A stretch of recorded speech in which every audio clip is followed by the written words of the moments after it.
Dr. Matthews Saverius മെത്രാപ്പൊലീത്ത, welcome speech പറഞ്ഞ Shri father Jacob Kurian, നമ്മുടെ MLA Shri VP Sajeendran, Shri P. Pathros, P. Varghese, reverend father Abraham, K. John, മറ്റ് അച്ഛന്മാരെ, സഹോദരന്മാരെ, പലരും എന്നെ നോക്കുന്നത് ഞാൻ എന്താ പറയുക, തമാശയാണോ ഇയാൾ പറയാൻ പോണേ, കാര്യമാണോ ഇയാൾ പറയാൻ പോണേ, കാര്യം നിങ്ങൾ പറയണ്ട എന്നും അവരുടെ മനസ്സിലുണ്ട്. ഞാൻ ഈ നേരം വരെ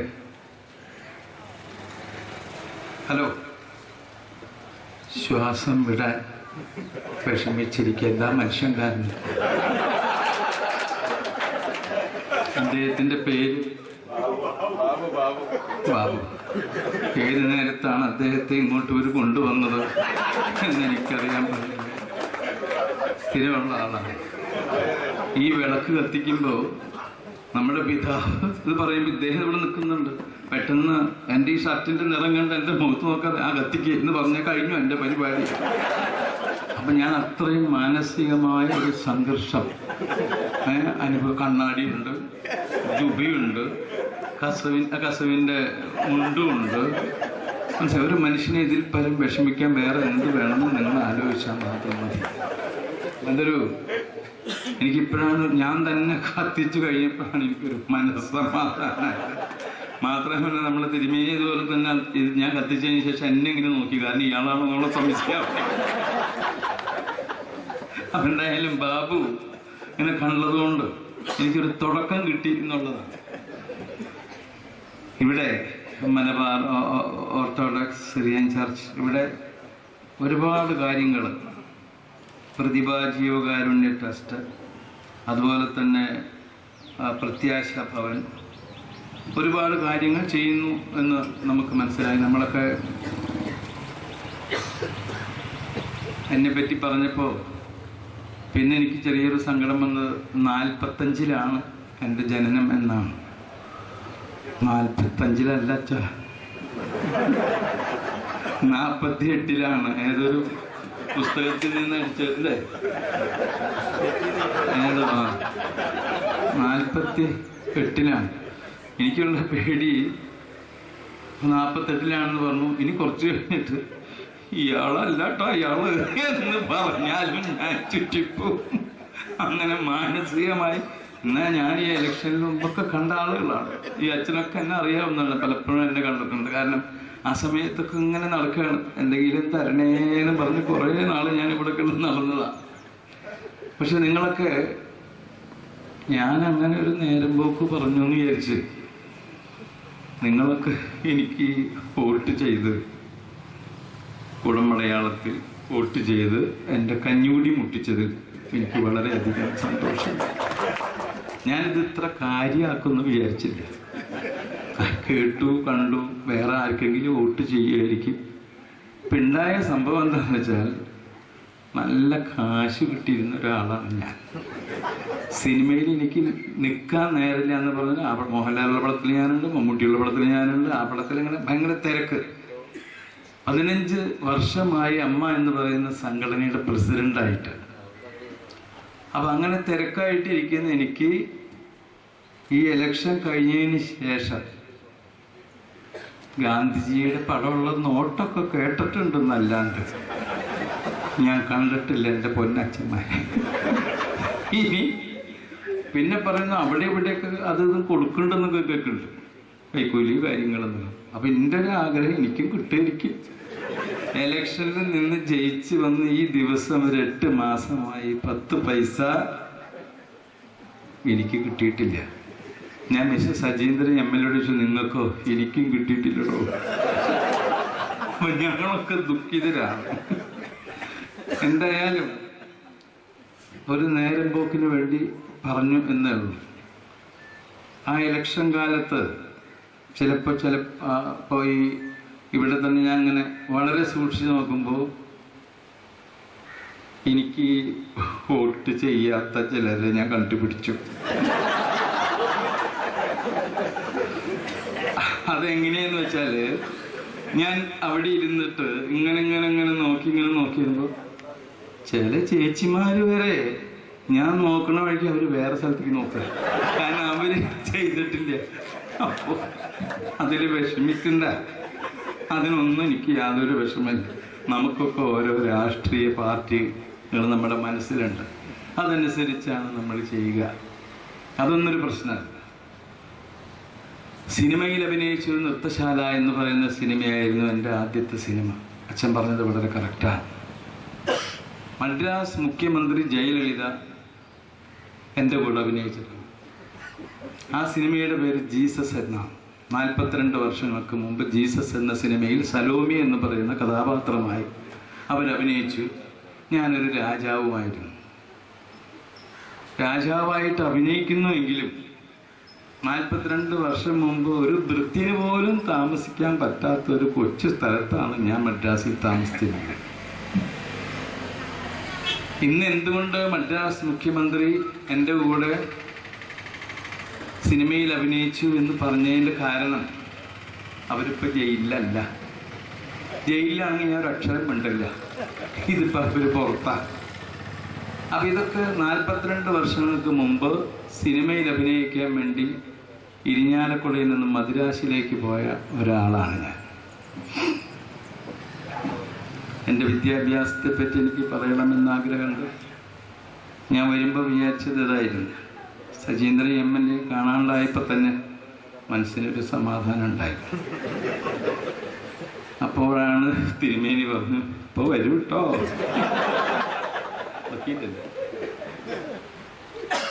അദ്ദേഹത്തിന് അറിയാം എൻ്റെ വിദ്യാഭ്യാസം എത്രയാണോ. എനിക്ക് ആഗ്രഹം ഇതായിരുന്നു, പ്രിയമുള്ളവരെ, ഇരിഞ്ഞാലക്കുട ക്രൈസ്റ്റ് കോളേജിൽ MSc പഠിക്കുന്ന കാലത്ത് എന്താ ചിരിച്ച പഠിക്കില്ലെന്ന് നല്ല ഉറപ്പുണ്ടല്ല. അപ്പോൾ ഇതായിരുന്നു മനസ്സിൽ, അത് പറയണമെന്നുണ്ടായിരുന്നു. അപ്പോഴാണ് തിരുമേനി പറഞ്ഞത്, സജീന്ദ്രൻ MLA ഇപ്പോൾ വരാമെന്ന് ഫോൺ ചെയ്ത് പറഞ്ഞു എന്ന്. അദ്ദേഹത്തിന് എൻ്റെ കറക്റ്റ് വിദ്യാഭ്യാസം അറിയാം. അപ്പം അതും പൊളിഞ്ഞുപോയി. പിന്നെ എനിക്കറിയില്ല ഞാനൊരു MP ആകേണ്ട വരും. ഞാൻ പല കാര്യങ്ങളും തുറന്ന് പറഞ്ഞതുകൊണ്ട് വളരെ നേരത്തെ ഞാൻ പറഞ്ഞു 8ാം ക്ലാസ് വരെ പഠിച്ചിട്ടുള്ളൂ. അത് 3 കൊല്ലം വീതമാണ് പഠിച്ചത്. ഇപ്പോൾ MP ആയപ്പോൾ എനിക്കത് മാറ്റി പറയാനും പറ്റുന്നില്ല. എല്ലാവർക്കും മനസ്സിലായി കഴിഞ്ഞിട്ടേ ഉള്ളൂ എന്നുള്ളൂ. അപ്പോൾ അതൊക്കെ എന്തുകൊണ്ട് എന്ന് ചോദിച്ചാൽ അതൊക്കെ എൻ്റെ കുഴപ്പം തന്നെയാണ്. എൻ്റെ വീട്ടിൽ ഏറ്റവും മോശമായി പഠിക്കുന്ന ഒരു വിദ്യാർത്ഥി അല്ലെങ്കിൽ മകൻ ഞാനായിരുന്നു. എൻ്റെ മനസ്സിലുണ്ടായിരുന്നത് സിനിമയായിരുന്നു അല്ലെങ്കിൽ നാടകമായിരുന്നു. ഇതിനൊക്കെ പുറമെ പള്ളിയുമായി വളരെയധികം ബന്ധമുള്ള ഒരാളാണ് ഞാൻ. എന്നൊരു സിനിമാ നടനാക്കിയതിൽ ക്രൈസ്റ്റ് കോളേജിലെ അധ്യാപകർക്കല്ല, ക്രൈസ്റ്റ് കോളേജിലെ അച്ഛന്മാർ, ഇരിഞ്ഞാലക്കുട പടിഞ്ഞാറപ്പള്ളിയിലെ അച്ഛന്മാർ, ഇവർക്കൊക്കെ വലിയ പങ്കുണ്ട്. ഈ കുർബാനയ്ക്ക് കൂടുക ആൾട്ര ബോയ്സ്, നമ്മളും അങ്ങനെ തന്നെ പറയും. ഒരു കാലഘട്ടം മുഴുവൻ ഞാനൊരു ആൾട്ര ബോയ് ആയിരുന്നു. ഇപ്പോഴും ഞാൻ അങ്ങനെ കുർബാനയ്ക്ക് കൂടാൻ തയ്യാറായിട്ടുള്ള ഒരാളാണ്. ആ നമസ്കാരങ്ങളൊന്നും ഞാൻ മറന്നിട്ടില്ല. സുറിയാനിയിൽ, നമ്മളൊക്കെ ഇവിടെ സുറിയാനിയിൽ ഉണ്ടായിരുന്ന ഒരു കാലഘട്ടം ഉണ്ടായിരുന്നു. എനിക്കിപ്പോഴും ഓർമ്മയുണ്ട്.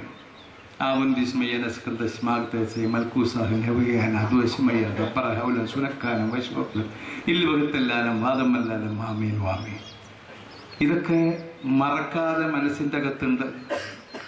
ഇതൊക്കെയാണ് ഞാൻ പഠിച്ചത്. എൻ്റെ വീട്ടിലുള്ളവരൊക്കെ പറഞ്ഞു, ഒരു പക്ഷേ അവൻ അച്ഛനാവാനായിരിക്കും താല്പര്യം. എന്നോട് ചോദിച്ചു, നിനക്ക് അച്ഛനാവണോ? എനിക്ക് അങ്ങനെയൊന്നുമില്ല, എന്താവാനും ഞാൻ തയ്യാറാണ്. അങ്ങനെ എന്നെ എറണാകുളം ഡോൺ ബോസ്കോ, അവിടേക്ക് എൻ്റെ മൂത്ത സഹോദരൻ, അദ്ദേഹം അമേരിക്കയിലാണ്, ഡോക്ടറാണ്, അയാൾ എന്നെ കൊണ്ടുപോയി. അവിടെ അന്നൊരു സായിപ്പായിരുന്നു അച്ഛൻ. ആ അച്ഛൻ എന്നെ ഇങ്ങനെ നോക്കി, ഒന്ന് പുഞ്ചിരിച്ചു. ഞാനും ഒന്ന് ചിരിച്ചു.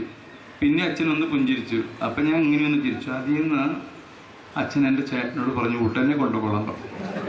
ചില രോഗികൾക്ക് മടക്കണ പോലെയാ സെമിനാരിയിൽ നിന്ന് എന്നെ മടക്കി, എന്താണെന്ന് എനിക്കറിയില്ല. അങ്ങനെയാണെങ്കിൽ ഞാൻ അന്ന് ആ അച്ഛൻ മടക്കിയില്ലെങ്കിൽ ഞാനൊരച്ഛനാവേണ്ട ആളാണ്. അപ്പം എൻ്റെ ജ്യേഷ്ഠൻ എന്നോട് പറഞ്ഞത്, നീ എന്തിനാ മുഖം താഴ്ത്തിയത്? ഞാൻ പറഞ്ഞു, അതെന്താ? നീ മുഖം താഴ്ത്തിയിട്ട് ഇങ്ങനെ ഒരു നോട്ടം നോക്കുമ്പോൾ ഒരു കള്ളക്കണ്ണുണ്ട് അത്രേ, അത് എനിക്കറിയില്ല. അത് ആ അച്ഛന് മനസ്സിലായി, ഇവൻ ചൊവ്വാവില്ല എന്നാണ്. അപ്പം അതുകൊണ്ട് ഇതൊക്കെ എൻ്റെ ജീവിതത്തിലുണ്ടായിരുന്ന കാര്യങ്ങളാണ്. നമ്മൾ സിനിമയിൽ അഭിനയിക്കാൻ വേണ്ടി മദ്രാശിയിൽ ചെന്നിട്ട് ഒരു സിനിമ, ഫുട്ബോൾ ചാമ്പ്യൻ എന്നാണ് ആ സിനിമയുടെ പേര്. പ്രേമൻ, ഞാൻ ടി വിയിൽ പറഞ്ഞിട്ടുള്ളത്, പ്രേമനസീറാണ് ആ സിനിമയിൽ പ്രധാന റോൾ അഭിനയിക്കുന്ന ഫുട്ബോൾ കളിക്കാരനായിട്ടുള്ള വിജയൻ എന്ന് പറയുന്ന കഥാപാത്രം. ഞാൻ അതിലൊരു ചെറിയ റോള്, പിന്നെ കുറച്ച് പേരൊക്കെ ഉണ്ട് അതിനകത്ത്. അപ്പോൾ ഈ ഫുട്ബോൾ ടീം ഗ്രൗണ്ടിൽ വന്നതിന് ശേഷം നസീർ വന്നിട്ടില്ല, നസീർ സാർ എന്ന് പറഞ്ഞ വിജയൻ. അപ്പം ഞാനിങ്ങനെ നോക്കിക്കഴിഞ്ഞിട്ട് ഞാൻ പറയണം, വിജയനെ കണ്ടില്ലല്ലോ. ഇതാണ് ഡയലോഗ്. ആ സിനിമയിൽ ആകെയുള്ള ഡയലോഗാണ് എനിക്ക്, വിജയനെ കണ്ടില്ലല്ലോ. അപ്പം ഞാനിങ്ങനെയൊക്കെ നോക്കി. അപ്പം ഞാൻ ഈ അസിസ്റ്റന്റ് ഡയറക്ടറോട് ചോദിച്ചു, വിജയനും കൂടെ വന്നാലേ കളിക്കാനൊക്കും, ഞാനും പ്രേമനസീറൊക്കെ ഒരു ടീമിലാണ്. അപ്പം ഞാൻ ചോദിച്ചു, ലേശം ദുഃഖം ചേർക്കണം, കാരണം നമ്മുടെ ടീമിലുള്ള ആളല്ലേ. അപ്പോൾ ആ അസിസ്റ്റന്റ് ഡയറക്ടർ ആ ലേശം കൂട്ടി ഒരു ദുഃഖം ഇരുന്നോട്ടെ. അപ്പം ഞാൻ നോക്കിയപ്പോൾ എൻ്റെ അഭിനയം മുഴുവനും പുറത്ത് കാണിക്കുകയാണെങ്കിൽ അടുത്ത പടം വരുമ്പോൾ എനിക്ക് പ്രധാനപ്പെട്ട പ്രേമനസീറിൻ്റെ റോള് തരികയായിരിക്കും. എന്നാൽ ഒരു കാച്ചാണ്. അങ്ങനെ all lights, camera start, action. Dialogue ഇതാണ്, വിജയനെ കണ്ടില്ല. ഞാനപ്പോൾ ശരിക്കും ആക്ഷൻ എന്ന് പറഞ്ഞു ഞാൻ വിജയനെ കണ്ടില്ല. ഞാൻ കരഞ്ഞു, കാരണം ആക്ടിങ് നന്നായിക്കോട്ടെ എന്ന് വെച്ചിട്ട്. അവിടേക്ക് ആ ഡയറക്ടർ എൻ്റെ അടുത്ത് വന്ന് ചോദിച്ചു, നിന്റെ അപ്പൻ ചത്തോ? അല്ല, അയാൾ പറഞ്ഞു ഇത്തിരി ദുഃഖം കൂട്ടിക്കോളാൻ. മേലിൽ ദുഃഖമൊന്നും നീ കൂട്ടണ്ട, വിജയനെ കണ്ടില്ലല്ലോ, അത് മാത്രം പറഞ്ഞാൽ മതി. രണ്ടാമത് സ്റ്റാർട്ട്, ക്യാമറ ആക്ഷൻ, വിജയനെ കണ്ടില്ലല്ലോ. അപ്പോൾ ഒരു ദിവസം അഭിനയിച്ചാൽ 15 രൂപയാണ് ശമ്പളം ഒരു ദിവസത്തേക്ക്. പക്ഷേ 30 രൂപയാണ് ഒരു മാസം ഞാൻ താമസിക്കുന്ന റൂമിൻ്റെ വാടക. അപ്പോൾ ഒരു 10 ദിവസം ഉണ്ടായ നല്ല കാശാണ്. അപ്പോൾ അങ്ങനെ ഒരു 6 ദിവസവും മറ്റോ ഞാൻ അഭിനയിച്ചു. ഇപ്പം ഈ അടുത്ത് ടി വാസുദേവൻ എന്ന് പറയുന്ന ആൾ മരിച്ചുപോയി. അദ്ദേഹത്തിൻ്റെ ജയ്മാരുതി പിക്ചേഴ്സ് എന്ന് പറയുന്ന കമ്പനിയാണ് ഈ ഫുട്ബോൾ ചാമ്പ്യൻ. അപ്പം അദ്ദേഹത്തിൻ്റെ ഓഫീസിൽ ചെന്നു. ഷൂട്ടിങ്ങൊക്കെ കഴിഞ്ഞ് 6 ദിവസം കഴിഞ്ഞപ്പോൾ അയാൾ പറഞ്ഞു, എത്ര ദിവസം അഭിനയിച്ചു? അങ്ങനെ 6 ദിവസം. ശരി, അപ്പോൾ 90 രൂപ അതിൽ ഒപ്പിടും. വേറൊരു കാര്യം, ഡയലോഗ് ഉണ്ടെങ്കിൽ 25 രൂപ കിട്ടും, 15 കൂടെ 10 രൂപയും കൂടി കൂടുതൽ കിട്ടും. അപ്പോൾ ഞാൻ പറഞ്ഞു, ഡയലോഗ് പറഞ്ഞു. എന്ത് ഡയലോഗ്? വിജയനെ കണ്ടില്ലല്ലോ. അയാൾക്ക് പെട്ടെന്ന് ചിരി. എൻ്റെ ദാരിദ്ര്യം കൊണ്ടാണ് ഞാനത് പറഞ്ഞത്, കാരണം 10 രൂപയും കൂടി കിട്ടുമല്ലോ. അപ്പോൾ പറഞ്ഞു, അയാൾ ആ സ്ക്രിപ്റ്റ് എടുത്തുകൊണ്ട് വന്നു. എന്നിട്ട് അത് കംപ്ലീറ്റ് വായിച്ച് നോക്കിയിട്ട്, ഓ ഇത് താനാണ് പറഞ്ഞതല്ലേ, അതെ, കാശ് തന്നു. ആ പൈസയും കൊണ്ട് പോകുന്നു. പിന്നെ നമ്മൾ മനസ്സിൽ ആഗ്രഹിക്കുന്നത് നാട്ടിൽ ആരും ഈ പടം കാണരുത് എന്നാണ്. കാരണം ഈ മുഴുനീള ഈ സിനിമയിൽ ഞാൻ സിനിമാ നടനാവാൻ വേണ്ടി പോയിരിക്കുകയാണ് മദ്രാസിലേക്ക്. ഈ സിനിമയിൽ ആകെയുള്ള ഡയലോഗാണ് വിജയനെ കണ്ടില്ലല്ലോ, കാണരുത്, ആരും അറിയരുത് എന്നൊക്കെ വിചാരിച്ചു. പക്ഷെ കാലങ്ങൾ കഴിഞ്ഞു. 2 കൊല്ലം കഴിഞ്ഞ് ഇരിഞ്ഞാലക്കുട പള്ളിപ്പെരുന്നാൾക്ക് ഞാനിങ്ങനെ നടന്നു പോകുമ്പോൾ ഒരു കടയുടെ ഉള്ളിൽ നിന്നൊരു ശബ്ദം കേട്ടു. പെട്ടെന്ന് എനിക്ക് തോന്നി എന്നെ വല്ലതും പറഞ്ഞതാണോ? അല്ല, വീണ്ടും ശബ്ദം കേട്ടു. ആ ശബ്ദം ഇതായിരുന്നു, വിജയനെ അന്വേഷിച്ചായിരിക്കും. അത് കഴിഞ്ഞ് വേറൊരു സ്ഥലത്തായിരുന്നു, ടാക്സി സ്റ്റാൻഡിലായിരുന്നു. അവരും എന്നെ കാണുമ്പോൾ വിജയനെ കണ്ടോ? എൻ്റെ സഹോദരിമാർ കോളേജിൽ പഠിക്കുന്ന അവരോട് ചോദിച്ചു, നിന്റെ ചേട്ടൻ വിജയനെ അന്വേഷിച്ചിട്ട് ഇതുവരെ കണ്ടില്ലേ? അപ്പം ഇതൊക്കെ ആ കാലഘട്ടത്തിൽ നമ്മളെ കളിയാക്കിക്കൊണ്ട് പലരും പറയുന്ന ചില ഡയലോഗുകളും ഇതൊക്കെയാണ്. കാരണം ചിലപ്പോൾ പറയുന്നത് ഞാൻ പ്രേമനസീറിന് പഠിക്കാൻ വേണ്ടി പോയ ആളാണെന്നാണ്. അപ്പം സിനിമയായിരുന്നു മനസ്സിൻ്റെ ഉള്ളിൽ ഒരു ഡയലോഗ്. അതിനു വേണ്ടി നിന്നു. അവസാനം സിനിമയൊക്കെ അവസാനിപ്പിച്ച് എൻ്റെ വീട്ടിൽ നിന്നും ഭയങ്കരമായിട്ടുള്ള ഒരു ഇതായി, നീ ഇനി അവിടെ നിൽക്കരുത്, നാട്ടിലേക്ക് വരണം. അപ്പം ഞങ്ങൾക്ക് അത്യാവശ്യം ബിസിനസ്സും കാര്യങ്ങളൊക്കെ ഉണ്ട്. ഞാൻ വെറുതെ പട്ടിണി എടുക്കുക മദ്രാസിൽ പോയിട്ട്. അപ്പം എൻ്റെ ജ്യേഷ്ഠൻ പറഞ്ഞു, വേറൊരു ചേട്ടൻ അയാൾ പറഞ്ഞു, ഞാൻ അമേരിക്കയിലേക്ക് പോവുകയാണ്, നീ കമ്പനി തീപ്പെട്ടി കമ്പനികളാണ്, ഇതൊക്കെ നോക്കണം, നടത്തണം. ഞാൻ പറഞ്ഞു, ശരി ചേട്ടാ, സിനിമ മനസ്സിൽ നിന്ന് കളയണം. ശരി, നീ ഒരു കല്യാണം കഴിക്കണം. അത് ഞാൻ 8ാം ക്ലാസ്സിൽ വെച്ച് തയ്യാറാ, അന്ന് പറഞ്ഞില്ലേ. ശരി, അങ്ങനെ കല്യാണമൊക്കെ കഴിച്ച് ഞാൻ ചേട്ടൻ അയാൾ അമേരിക്കയിലേക്ക് പോയി. 6 മാസം കഴിഞ്ഞപ്പോൾ ലാഭത്തിലോടുന്ന 5 തീപ്പെട്ടി കമ്പനികൾ ഈ പാവം പൂട്ടി. അത് അന്ന് പൂട്ടിയില്ലെങ്കിൽ ഇന്ന് ഈ മലബാർ ഓർത്തഡോക്സ്, ഈ മലങ്കര സിറിയൻ ചർച്ചിൻ്റെ ഇന്നത്തെ ഈ കാരുണ്യ പദ്ധതി പോലുള്ള പ്രയോജന മെഡിക്കൽസിൻ്റെ ഉദ്ഘാടനത്തിന് ഞാനിവിടെ വരില്ല എന്നുള്ളതാണ്. അപ്പം നമ്മളാണ് തീരുമാനിക്കുന്നത് എന്ത് വേണം. ആ തീപ്പെട്ടി കമ്പനി പൂട്ടിയില്ലെങ്കിൽ അതിനേക്കാളും വലിയ കുഴപ്പമാണ്. അപ്പം അതൊക്കെ പൂട്ടി. അതിനേക്കാളും ബിസിനസ് ഉണ്ടായിരുന്നു, അതും ഞാൻ പൂട്ടിയ ആളാണ്. അധികം കാലം ഒന്നും ഞാൻ കൊണ്ടു നടക്കാറില്ല. ബിസിനസ് തുടങ്ങി രണ്ടും ഓരോ ദിവസവും കൊണ്ടുവരുന്ന കളക്ഷൻ എൻ്റെ പിതാവും സഹോദരിമാരും എണ്ണി നോക്കിയിട്ട് പറയും, എന്തൊരു മിടുക്കനാ, കാശൊക്കെ ഒരു ദിവസം കുറച്ച് കൂടുതൽ കാശ് കൊണ്ടുവന്നു. അപ്പം എൻ്റെ അപ്പൻ ചോദിച്ചു, ഇത് മുഴുവൻ ഇന്നത്തെ കളക്ഷനാ അതോ ആൾക്കാർ സാധനങ്ങൾ വാങ്ങിക്കൊണ്ടുപോയിട്ട് കടം വാങ്ങിക്കൊണ്ടുപോയിട്ട് ഇന്ന് കൊണ്ടുവന്ന് തന്നാൽ? ഞാൻ പറഞ്ഞത് രണ്ടുമില്ല അപ്പ. പിന്നെ കട വിറ്റു. അതൊക്കെ വിറ്റില്ലെങ്കിൽ ഉണ്ടാവുന്ന കാര്യങ്ങൾ നിങ്ങൾ വെറുതെ ഒന്ന് ആലോചിച്ചാൽ മതി. അപ്പം എന്തായാലും സിനിമയായിരുന്നു മനസ്സിൻ്റെ അകത്ത്. ഒരു സിനിമയെടുത്തു. ആ സിനിമയുടെ പേരാണ് വിട പറയും മുമ്പേ. അതിലൊരു അനാഥ പയ്യനായിട്ട് നെടുമുടി വേണു അഭിനയിച്ച്, പ്രേമനസീറുണ്ട്. ആ സിനിമയുടെ നിർമ്മാണം നമ്മളൊക്കെ തന്നെ എവിടെ നിന്നൊക്കെ കാശുണ്ടാക്കി, കയ്യിലുണ്ടായിരുന്ന കാശൊക്കെ ആയിട്ട് സിനിമ 100 ദിവസം ആ സിനിമ ഓടി. ആ സിനിമയിലെ പ്രധാന കഥാപാത്രത്തിന് ക്യാൻസർ ആയിരുന്നു അസുഖം. നമ്മൾ പറഞ്ഞത് മെഡിക്കൽ സയൻസിന് പോലും അറിയാത്ത ഒരു രോഗമാണ് സേവിയർ എന്ന് പറയുന്ന കഥാപാത്രത്തിന് എന്നാണ് നമ്മൾ ഡയലോഗ് എഴുതി വെച്ചിരിക്കുന്നത്. ആ സിനിമ കഴിഞ്ഞു. ആ സിനിമയിൽ ഒരുപാട് കാശ് കിട്ടി. 2ാമതൊരു സിനിമ എടുത്തു, ഇളക്കങ്ങൾ. ആ കാശ് ഇതിൽ പോയി. 3ാമതൊരു സിനിമ എടുത്തു, ഓർമ്മയ്ക്കായി. അതിൽ കുറേ കാശ് കിട്ടി. 4ാമതൊരു സിനിമ എടുത്തു, ഒരു കഥ ഒരു നുണക്ക്, അതും പോയി കിട്ടി. 5ാമതൊരു സിനിമ എടുത്തു, ലേഖയുടെ മരണം, ഒരു ഫ്ലാഷ് ബാക്ക്. എൻ്റെ പൊന്നു സഹോദരന്മാർ, എൻ്റെ മരണം ഉണ്ടായില്ല എന്ന് മാത്രമേ ഉള്ളൂ. അതുവരെ ഉണ്ടായത് മുഴുവൻ അങ്ങോട്ട് ഒലിച്ചു പോയി. ഇനി എന്ത് ചെയ്യാം? അമേരിക്കയിലുള്ള ജ്യേഷ്ഠന്മാർക്ക് എഴുതാമോ? അവിടെ പോയാലും വിദ്യാഭ്യാസമില്ലാത്ത എനിക്ക് വല്ല പെട്രോൾ പമ്പിൽ പെട്രോൾ ഒഴിച്ചു കൊടുക്കാനുള്ള ജോലിയെ കിട്ടുള്ളൂ എന്ന് എനിക്കറിയാം. അങ്ങനെ ആലോചിക്കുമ്പോഴാണ് എന്നെ ഒരു സംവിധായകൻ സിനിമയിൽ അഭിനയിക്കാൻ വേണ്ടി വിളിച്ചു. ആ സിനിമ അവിടുത്തെ പോലെ ഇവിടെയും. അതിൽ കുന്നംകുളം ഭാഷ സംസാരിക്കുന്ന ഒരു കച്ചവടക്കാരൻ്റെ വേഷമാണ് ഞാൻ അതിൽ അഭിനയിക്കുന്നത്. മമ്മൂട്ടിയും മോഹൻലാലും ആ സിനിമയിലുണ്ട്. മമ്മൂട്ടിയാണ് പറഞ്ഞത്, അങ്ങനെ മറ്റുള്ളവരുടെ സിനിമകളിൽ അഭിനയിക്കുക എന്നറിയില്ല, പക്ഷേ ഇദ്ദേഹം അസലായിട്ട് തൃശ്ശൂർ ഭാഷ പറയും. അങ്ങനെ ആ സിനിമ റിലീസായി. ശോഭനയുണ്ട് ആ സിനിമയിൽ. ആ സിനിമ നന്നായിട്ട് ഓടിയില്ല, പക്ഷേ 2 സീനേ ഞാൻ അഭിനയിച്ചുള്ളൂ. അത് 2ഉം ഞാൻ തന്നെ എഴുതിയ സീനാണ്. ആ സിനിമയിൽ ആ 2 സീൻ ആളുകൾക്ക് വളരെ ഇഷ്ടപ്പെട്ടു. അതിനുശേഷം പിന്നെയും കൊച്ചു സിനിമകളിൽ ചെറിയ വേഷങ്ങളായിട്ട് അഭിനയിച്ച് Ramji Rao speaking, Mannar Mathai speaking, God father, Kilukkam, അങ്ങനെ ഒരുപാട് സിനിമകൾ, ദേവാസുരം, അങ്ങനെ ഒരു സിനിമ നടനായി. പിന്നീടാണ് ഞാൻ ഈ സംഘടനയിൽ 15ാമത്തെ വർഷമാണ്. ഈ ജൂണോട് കൂടിയിട്ട് അത് തീരും. ഓരോ പ്രാവശ്യവും 3 വർഷം വീതമാണ്.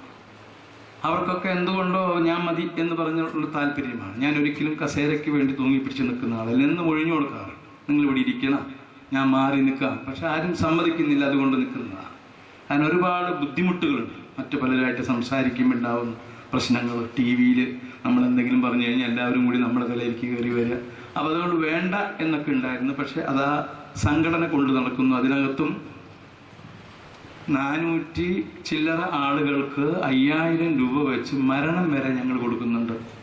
നിങ്ങൾ വിചാരിക്കുന്ന പോലെ എല്ലാ സിനിമാക്കാരും സമ്പന്നരല്ല. ഒരുപാട് പേർക്ക് ഒന്നും ഇല്ലാത്തവരുണ്ട്. അപ്പം അവരെയൊക്കെ സഹായിക്കുന്നുണ്ട്. 1,00,000 രൂപ വെച്ച് ഇൻഷുറൻസ് കൊടുക്കുന്നുണ്ട്. അതൊക്കെ അമ്മ എന്നുള്ള സംഘടനയാണ് വയ്ക്കുന്നത്. ഇതൊക്കെ ഞാൻ വന്നതിന് ശേഷമാണ് ഉണ്ടായിട്ടുള്ളത്. അത് എൻ്റെ മിടുക്കുകൊണ്ടല്ല, എൻ്റെ കൂടെയുള്ള നിൽക്കാൻ താല്പര്യമുള്ള ആളുകളാണ് ഏറിയ പേരും. അതുകൊണ്ടൊക്കെ തന്നെയാണ് ആ സംഘടന ഭംഗിയായിട്ട് പോകുന്നത്. അപ്പം ഇങ്ങനെ പോകുന്നു, സിനിമയിൽ അഭിനയിക്കുന്നു, എവിടെ ചെന്ന് കഴിഞ്ഞാലും ആളുകൾ വരുന്നു, നമ്മളെ ഫോട്ടോ എടുക്കുന്നു, വളരെ സന്തോഷം, ഇഷ്ടം. ഓരോ വീടുകളിലേക്ക് വിളിക്കുന്നു, ഞാൻ തമാശ പറയുന്നു, ഇതൊക്കെ വളരെ രസമായിട്ട് പോയിക്കൊണ്ടിരിക്കുകയാണ്. അമേരിക്കയിലേക്ക് പോകുന്നു, ജർമ്മനി പോകുന്നു, ഒക്കെ ശരി. ഇങ്ങനെ പോയിക്കൊണ്ടിരിക്കുമ്പോഴൊക്കെ 10-12 വർഷമായിട്ട് ഞാൻ ആൽഫ പെയിൻ ആൻഡ് പാലറ്റീവ് എന്ന് പറയുന്നൊരു സംഘടന, അതിൻ്റെ ചെയർമാനാണ് നൂറുദ്ദീൻ. ഈ നമ്മുടെ ഈ നിയോജക മണ്ഡലത്തിൽ എനിക്കെതിരായിട്ട് നിന്ന ഒരാളാണ്. ആം ആദ്മി പാർട്ടിയിൽ എനിക്കെതിരായിട്ട് നിന്നതല്ല അയാൾ അങ്ങ് നിന്നുപോയി. അപ്പോൾ അദ്ദേഹം വളരെ നല്ല മനുഷ്യനാണ്. അദ്ദേഹത്തിൻ്റെ സ്വന്തം കയ്യിൽ നിന്ന് പണം എടുത്തിട്ടുള്ളതാണ് ഈ ആൽഫ പെയിൻ ആൻഡ് പാലറ്റീവ്. അതിനകത്ത് 12 വർഷമായിട്ട് ഞാൻ അതിൻ്റെ പേട്ടർനാണ്. ഡോക്ടർ ഗംഗാധരൻ അതിൻ്റെ ഡയറക്ടറാണ്. അതുപോലെ കുറച്ചധികം പേരുണ്ട്. അപ്പം അതിനകത്ത് ഇങ്ങനെ ഈ ക്യാൻസർ പേഷ്യൻസിന് സഹായിക്കാൻ വേണ്ടിയിട്ട് ഇങ്ങനെ നടന്ന് ഒരു സുപ്രഭാതത്തിൽ എനിക്ക് ഭക്ഷണം കഴിച്ചു കഴിഞ്ഞതിന് ശേഷം അല്ലെങ്കിൽ വെള്ളം കുടിച്ചതിന് ശേഷം തൊണ്ടയിൽ നിന്നും ഇനിയും എന്തെങ്കിലും ഇറങ്ങാനുണ്ടോ എന്നൊരു സംശയം. അപ്പം ഞാൻ ഇങ്ങനെ നോക്കും, അപ്പോഴും എന്തൊരു തടസ്സം. ഞാൻ ഡോക്ടർ ഗംഗാധരൻ്റെ അടുക്ക് ചെന്ന് ഞാൻ പറഞ്ഞു, അതേ ഇങ്ങനൊരു സംഭവം ഉണ്ടല്ലോ, ഇനി അത് വേറെ വല്ലതാണോ? അതൊന്നും ആവില്ല, ഒരു കുഴപ്പമില്ല. പക്ഷെ അദ്ദേഹം പറഞ്ഞു, നമുക്കൊരു കാര്യം ചെയ്യാം, ഒന്ന് ബയോപ്സി എടുക്കാം, ഒന്ന് കുത്തി നമുക്ക് പരിശോധിക്കാം. അങ്ങനെ അദ്ദേഹം കുത്തി പരിശോധിച്ചു. ഞാൻ കുട്ടിക്കാനം എന്ന് പറയുന്ന സ്ഥലത്തേക്ക് ഷൂട്ടിങ്ങിന് പോയി. ഒരു പള്ളിയിൽ അച്ഛൻ്റെ വേഷമാണ് ഞാൻ അഭിനയിച്ചുകൊണ്ടിരിക്കുന്നത്. ആ ദിവസത്തോടുകൂടി ആ ഷൂട്ടിംഗ് കഴിയുകയാണ്. ഒരു മലയുടെ താഴ്വരത്ത് കുട്ടിക്കാനം എന്ന് പറയുന്ന സ്ഥലത്ത് മഴക്കാര്. അന്നത്തോടുകൂടി ആ സിനിമയുടെ ഷൂട്ടിംഗ് തീരും. ഒരു 5 ദിവസം കഴിഞ്ഞപ്പോഴാണ് അവിടെ ഷൂട്ടിങ് നടന്നുകൊണ്ടിരിക്കുക. എനിക്ക് ചെറിയൊരു വേദനയുണ്ട് ഇവിടെ. അപ്പം എൻ്റെ ഭാര്യ ആലീസ് വിളിച്ച് പറഞ്ഞു, ഡോക്ടറെ വിളിച്ച് ചോദിക്കുകയും ആ റിപ്പോർട്ട് എന്തായി ബയോപ്സി അയച്ചിട്ട്. ഞാൻ പറഞ്ഞു, എൻ്റെ ആലീസ്, നിനക്ക് വേറെ ജോലിയല്ലോ ഉള്ളൂ, അതൊന്നും എനിക്ക് വരില്ല. നീ വിചാരിക്കുന്നത് പോലെ ക്യാൻസറൊക്കെ വരുന്നത് വേറെ പ്രത്യേകത. ഞാൻ ആരും സിനിമ നടൻ, അമ്മയുടെ പ്രസിഡന്റ്, ആളുകൾക്ക് അത്യാവശ്യ ഉപകാരങ്ങൾ, പെയിൻ ആൻഡ് പാലറ്റീവ് ഞാൻ ചെയ്യുന്ന, എനിക്കൊന്നും വരില്ല, നീ ധൈര്യമായിട്ടിരിക്കുക എന്നൊക്കെ പറഞ്ഞു.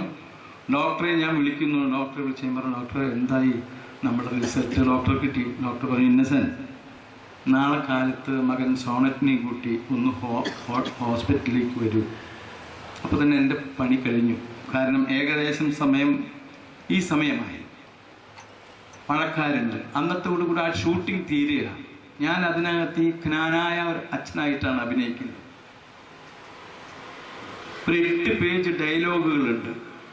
എൻ്റെ മനസ്സ് തളർന്നു പോയി. കാരണം നാളെ കാലത്ത് മകനെയും കൂട്ടി ഹോസ്പിറ്റലിലേക്ക് വരാൻ പറഞ്ഞു എങ്കിൽ എനിക്ക് മനസ്സിലായി എനിക്ക് ക്യാൻസറാണ്.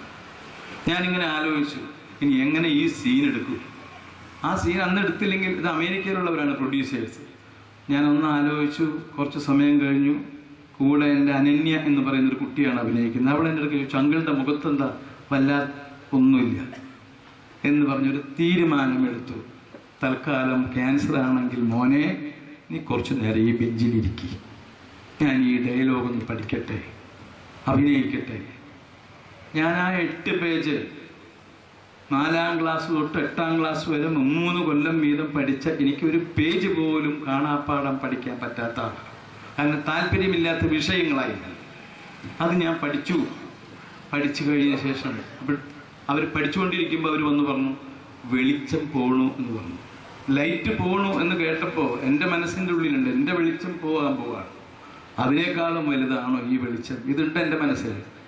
ഇനിയൊരു പക്ഷേ എൻ്റെ സുഹൃത്തുക്കളായിട്ടുള്ള മമ്മൂട്ടിയോ മോഹൻലാലോ ജഗദീഷോ മുകേഷോ ജയറാം ഇവരെ ഒന്നും ചിലപ്പോൾ ഇനി കാണാൻ സാധിച്ചില്ല എന്ന് വരും.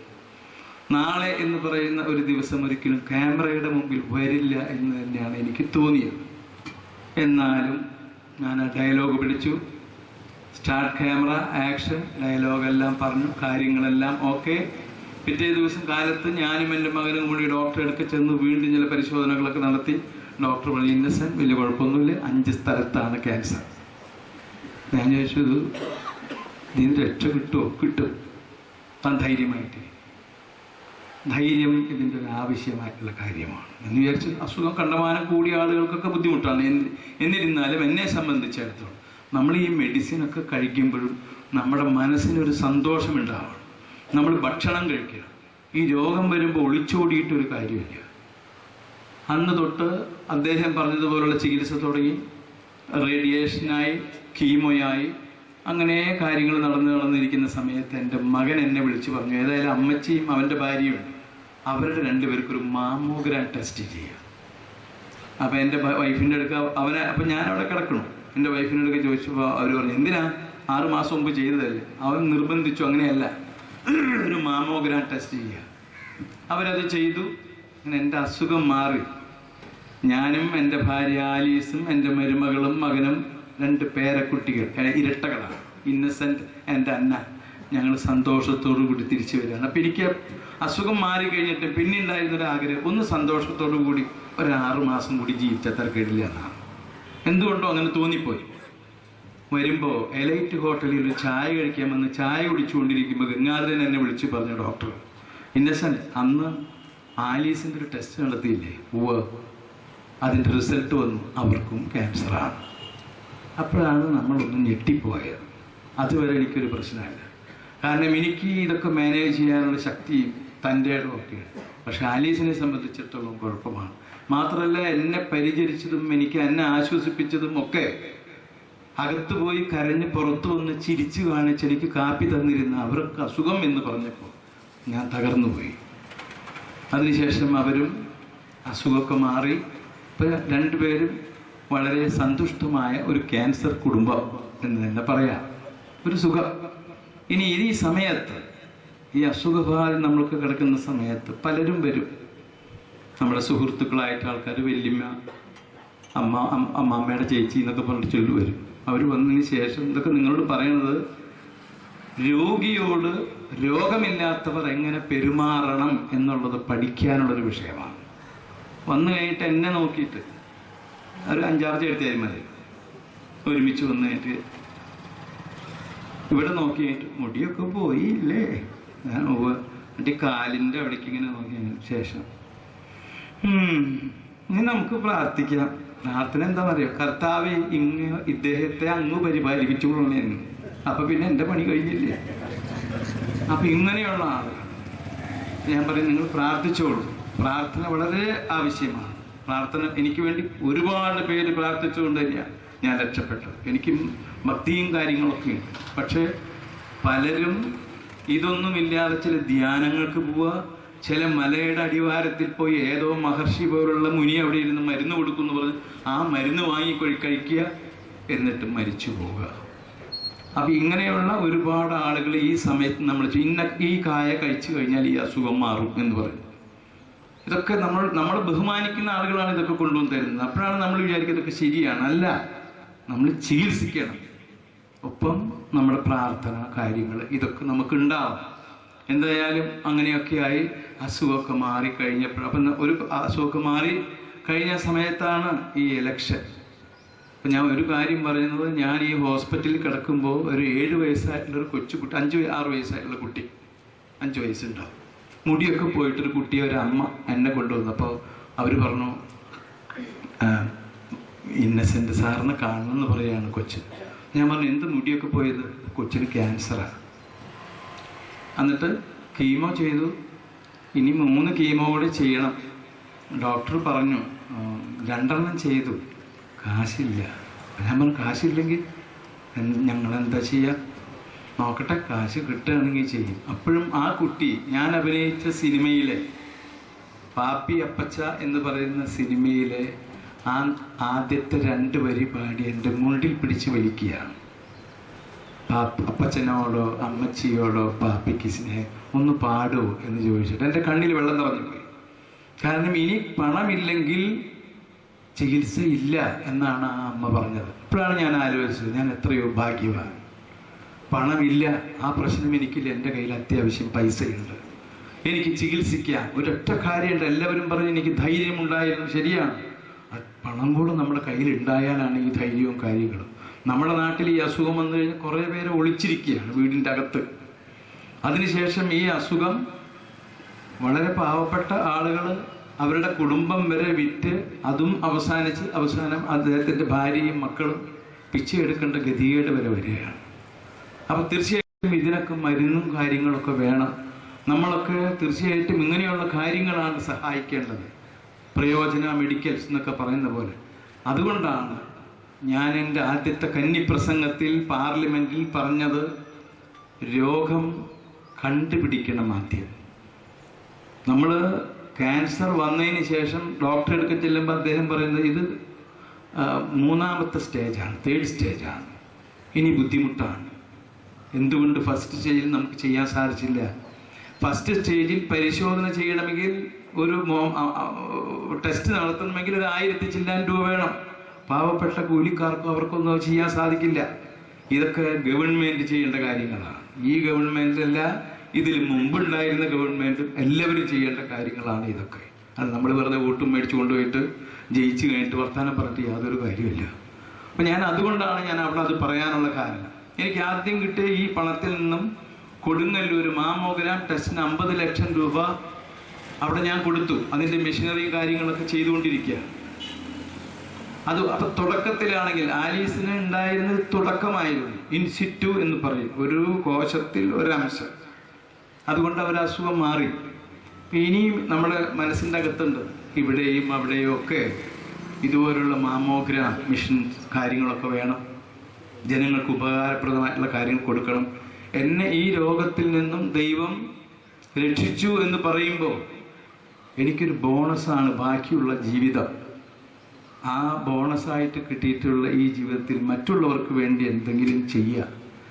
ഒറ്റ കാര്യമുണ്ട്, ഇന്നിപ്പോൾ ഈ മെഡിക്കൽസ്, ഈ പ്രയോജന മെഡിക്കൽ 5000 രൂപ വെച്ച് 5000 രൂപയുടെ മരുന്ന് കൊടുക്കും എന്ന് പറഞ്ഞു മറ്റുള്ളവരെ സഹായിക്കുമ്പോഴാണ് നമുക്ക് മനസ്സമാധാനം ഉണ്ടാകുന്നത്. ആർക്കെങ്കിലും ഒരാൾക്കൊരു ജോലി വാങ്ങിച്ചു കൊടുത്താൽ അന്ന് രാത്രി കിടന്നുറങ്ങുന്നതിനെ കാണുമ്പോൾ പല ചിന്തകളും നമുക്ക് വരും. പെട്ടെന്ന് മനസ്സിൽ വരും, നമ്മൾ അയാൾക്ക് ജോലി വാങ്ങിച്ചു കൊടുത്തുവല്ലോ. നമ്മളെ ആശ്വസിപ്പിക്കുന്നത് നമ്മളായിരിക്കണം, അല്ലാതെ മറ്റുള്ളവരല്ല.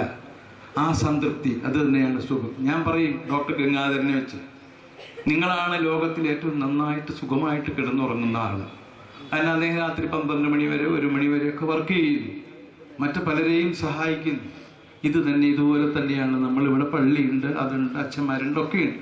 ഇങ്ങനെയുള്ള സംഭവങ്ങൾ ചെയ്യുമ്പോൾ അത് ജാതിയോ കാര്യങ്ങളോ ഒന്നും നോക്കാതെ നമ്മളിങ്ങനെ ചെയ്യുക എന്ന് പറയുന്നത് വലിയൊരു നേട്ടമാണ്, കാര്യമാണ്.